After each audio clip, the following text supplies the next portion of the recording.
Welcome back to OneStopTutorials.com. My name's Ali Baba, and here we are again. We're coming to the bottom of the list, and we're finally down to the color picker. Okay, and I'm going to show you how this all works. Now, here you have two palettes. You have the foreground and you have the background. To change the color in the foreground, simply click on it, change the color, and press OK, and that changes the foreground. And to change the background, simply do the same. Click on the background, change the color, and that will change the color of the background. Now this little handle here, allows you to flip from foreground to background. So at the moment pink is the foreground. We click that and we make pink the background. So if we were coming in with our brush and just painting away, we could click this button here and to bring in the background, okay, to make it the foreground. The shortcut for flipping these in between is X on your keyboard. So if I come in close, and by the way, this is my daughter Lily, okay, if I come in close and I just start painting with the brush, okay, I can flip by clicking X on my keyboard. I can flick the green from background to foreground, and I can come in and switch in between. Okay, very handy. Let me just change that up a bit.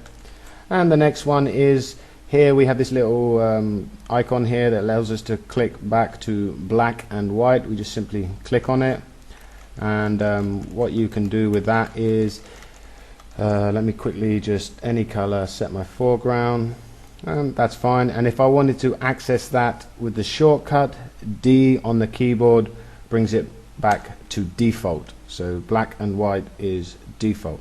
So you just hit D on the keyboard. Okay. So let's show you some more options. If we click on the foreground or background, okay, we have a few more options come up. We have the hue, saturation, and the brightness, so we can flip in between those. Okay, in fact, what I'm going to do is I'm just going to quickly change these colors up so you can get a better look at it. Okay, so this is the hue. Okay, so we're changing the hue. Okay, you can flip to the saturation, where you got another style where you can, if you like working like this, you can select green and move it down to a more of a saturated green. Okay, that's what saturation does. It takes away the color. So as you see, if we got to the bottom, it would bring it into gray and black. And then the brightness is obviously the further you go down, the further it becomes white, because it becomes more bright. So that's the hue, saturation, and brightness. Okay, and then you've got RGB, red, green, blue. Okay, again, you can move around and choose how you wish to look and how you wish to choose colors. Okay, it all depends, up to you. I generally use the hue. Now this little button here, this means only for web. So what this does is it keeps you in the correct color for when doing web stuff. So you can, as you can see, you can click on the green and it offers you the option of the code, which you could then add to the coding of your HTML, so you can call upon this color. Okay, that's quite handy to use.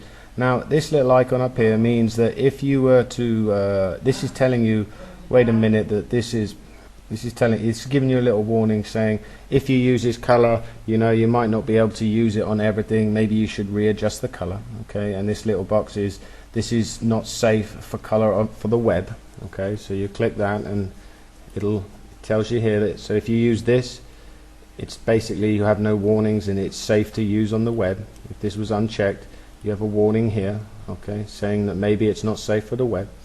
And what you've also got here is you've got a color libraries, so you can go through all your settings here, choose any one you wish to use, and you can have more access to the true color that you're actually looking for.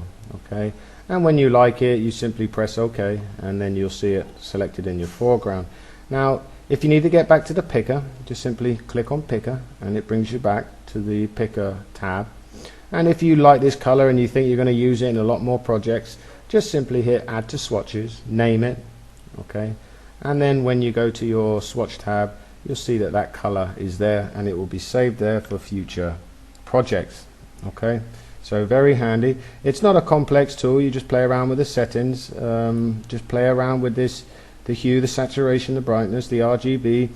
Remember, if you're going to be doing web design, then try to keep it to this one here, only web colors, just to make sure we get the true color that you're looking for.